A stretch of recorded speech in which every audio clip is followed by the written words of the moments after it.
14 years I've waited to watch us in the quarterfinals of a Champions League again. Of course, we got Bayern Munich, but we got them, I would say, at a pretty good time. They're not having a good season. And before this game kicked off, I was fairly confident. I thought, do you know what? Normally you throw form out the window. It's just whoever plays to their best on the day will win the game. It isn't a form-based kind of game. I think you look at Bayern being one of the titans of Europe, and you look at Arsenal on the up, but certainly over the last decade or so being very, very poor in general.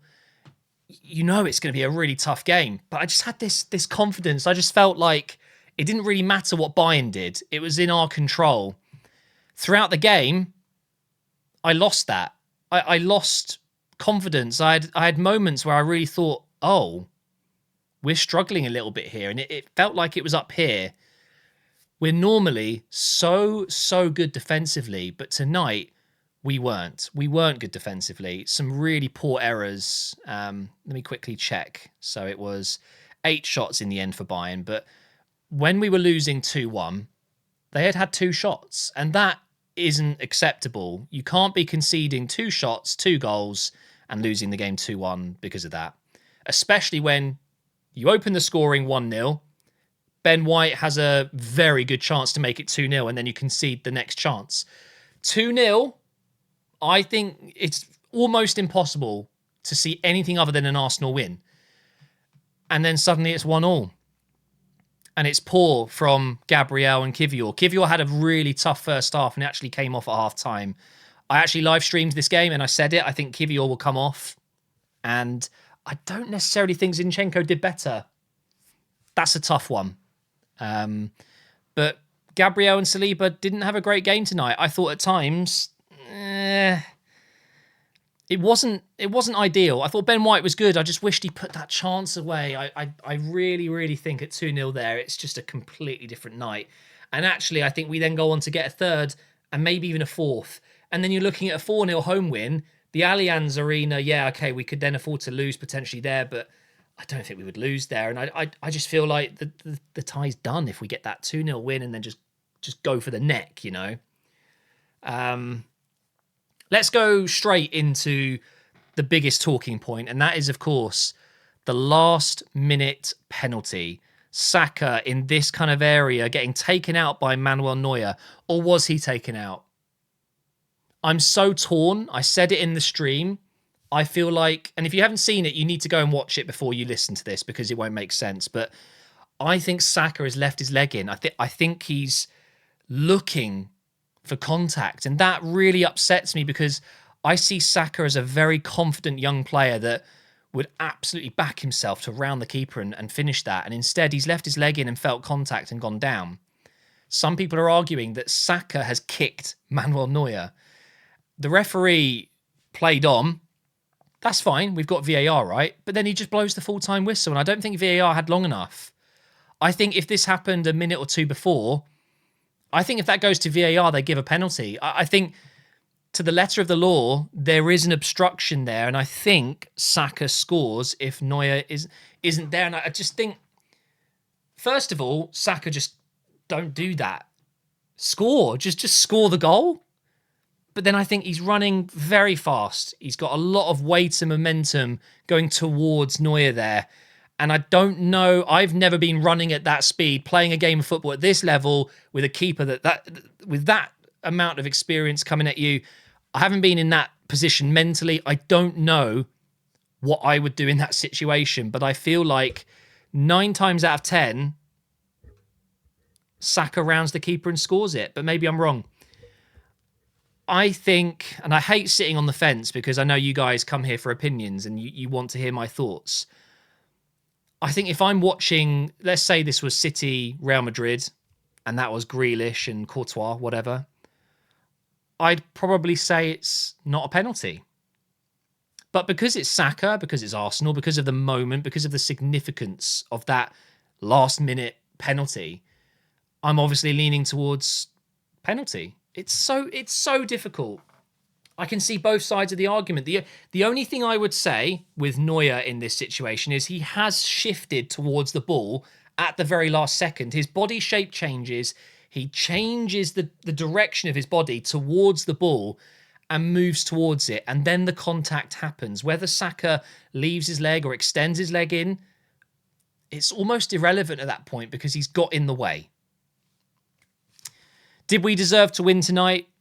Maybe not, but did we deserve to lose? No. So I think a draw is somewhat a fair result. We've dominated the game, but in the end, Bayern have actually done better in front of goal, it would seem. If you're into expected goals, then you'll see here. But the chances, I think, when they hit the post, that was high expected goals for sure. I think in general, Arsenal have done more in front of goal. Creative-wise, they've made more chances, made more attempts, or had more attempts, more shots. But Bayern maybe had the better quality ones. It was definitely a penalty for them. And of course, Harry Kane steps up and buries it, as he always does. He loves a goal against Arsenal. I think 16 games, 15 goals, 3 assists against Arsenal in his career. It's pretty incredible. And of course, the first goal that we conceded, Gnabry, what a finish. Unlucky that Raya couldn't get more on it. I think I take a 2-2. I think I do. I just don't know how I feel about going next week to Germany, taking on an out-of-form team, yes, but as I called them earlier, a titan. This is Bayern Munich at the Allianz Arena. Is it still called that? I think it is. It's going to be a different game, and they're going to have a huge atmosphere there because, of course, they weren't able to have any fans in the Emirates today because of the ban. Although I'm sure they got some fans in there sneaking in, maybe wearing Arsenal shirts as a disguise. It's a different game completely, but my focus now, of course, Aston Villa. We've got 7 finals left in the Premier League. Now, there's something I really wanted to make clear in this video because I really felt something. I woke up this morning and remembered tonight's the night.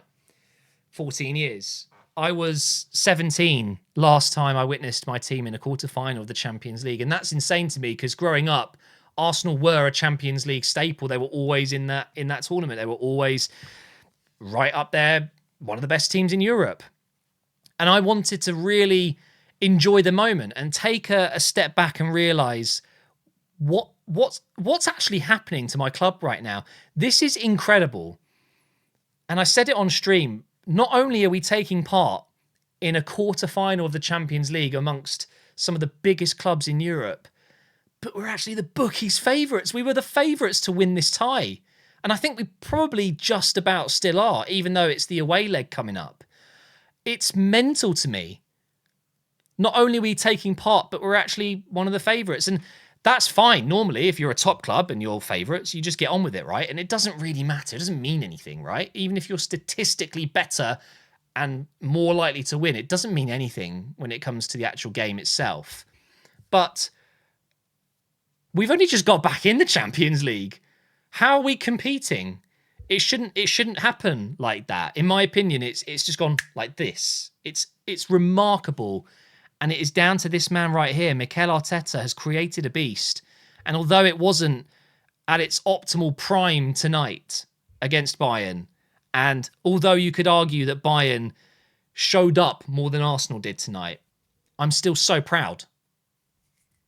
I think 5-10 years ago, we would have crumbled at 1-1. But instead, we stayed in the game. We kept calm. We went in at the break 2-1 down. We came out. We got the equaliser. What was it? The 76th minute. I was going to say the 68th. It was a bit further than I thought.